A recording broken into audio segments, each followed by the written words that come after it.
नमस्कार, मैं हूं प्रवीण दुबे। एमपी में अब सारी सियासी लड़ाई कितने विधायक किसके पाले में हैं, इसी पर जोर पकड़ रही है। याद कीजिए, अभी चंद महीने पहले तक बीजेपी हर दूसरे बयान में सरकार गिराती थी और अब देखिए कांग्रेस अपने हर दांव में अपनी जमीन मजबूत करती जा रही है। क्या यह झाबुआ सीट जीत लेने के बाद का आत्मविश्वास है कि प्रहलाद लोधी के मामले में कमलनाथ सरकार ने उपचुनाव के हालात पैदा करने में बहुत देर नहीं लगाई?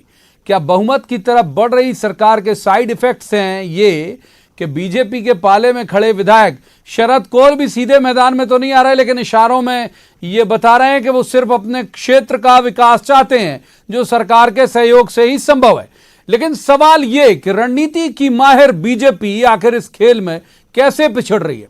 क्या वजह है कि अपने विधायक प्रहलाद लोधी को बचाने में पार्टी को इतना वक्त लग गया और चीजें जो है वो हाथ से फिसल गई और पार्टी ऐसी कोई रणनीति भी नहीं बना पाई जिससे अपने ही विधायक प्रहलाद लोधी की विधायकी बचाई जा सकती थी?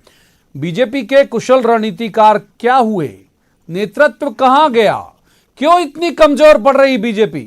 जवाब तो देना होगा और कांग्रेस से भी मांगेंगे जवाब कि क्या धमका रही है कांग्रेस बीजेपी को। बात करेंगे खास पैनल के साथ, लेकिन पहले आपको दिखाते हैं एक रिपोर्ट, देखिए। क्या बीजेपी कमजोर हो रही है?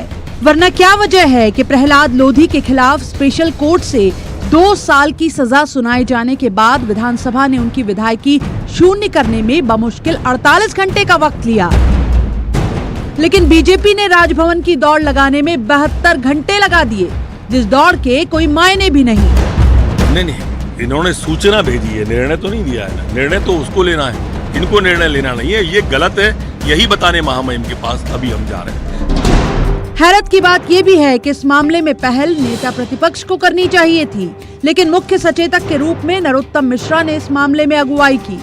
अब बीजेपी रिप्रेजेंटेटिव एक्ट की धारा 191 का हवाला देकर राज्यपाल से पार्टी मांग कर रही है कि सचिवालय का लिया गया फैसला निरस्त किया जाए। हमारी मांग तो यही है कि स्पीकर साहब का फैसला निरस्त होना चाहिए और हाई कोर्ट के बाद में ही कोई भी फैसला होना चाहिए। इतनी जल्दीबाजी में कि मैं समझता हूँ कि जेट से भी ज्यादा गति से उधर फैसला नहीं आया, इधर फैसला हो गया। विधानसभा अध्यक्ष संरक्षक होते हैं विधायक होते हैं, वो किसी दल के नेता नहीं होते, वो पक्ष और विपक्ष नहीं होते, निष्पक्ष होते हैं। लेकिन तुरंत रिक्त घोषित कर दिया। किसने अधिकार दिया? अधिकार विधानसभा सचिवालय को नहीं है। यह अधिकार अगर है तो चुनाव आयोग की अनुमति से केवल राज्यपाल महोदय को है, इसलिए अवैधानिक है और Bharatiya Janata party high court में गई है। हम इस मामले में लड़ाई लड़ेंगे। कांग्रेस की दलील ये है कि जिस दिन से सजा हो जाएगी उस दिन से विधायक अयोग्य माना जाएगा।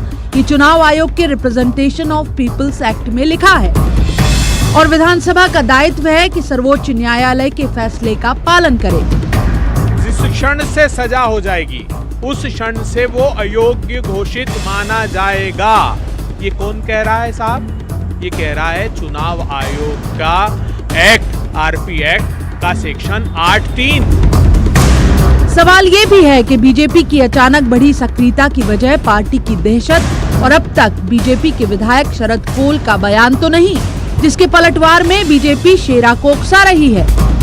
मैं कह चुका हूं आपको कि भारतीय जनता पार्टी से ही इलेक्टेड हूं और वर्तमान में अपने क्षेत्र के विकास के मुद्दे पर मैं कार्य कर रहा हूं। निरंतर मैं जिससे मुझे जरूरत पड़े मैं अपने क्षेत्र के विकास के मुद्दे पर मैं उसके साथ।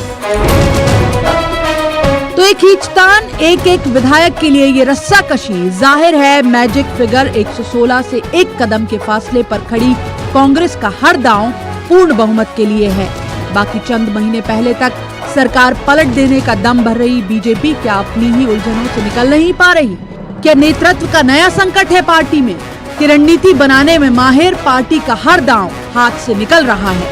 जवाब तो देना होगा। Bureau report, news 18 Madhya Pradesh. तो पहले 2 मेहमानों का परिचय जो अभी हमारे साथ जुड़े हुए, तीसरे जल्द जुड़ जाएंगे। पहले जो जुड़े हुए हैं उनमें भूपेंद्र गुप्ता कांग्रेस के सीनियर लीडर हैं, अच्छे वक्ता हैं, प्रवक्ता भी हैं। भूपेंद्र जी का स्वागत। और दूसरे मेहमान राकेश पाठक, वरिष्ठ पत्रकार हैं, बहुत अच्छे राजनीतिक विश्लेषक।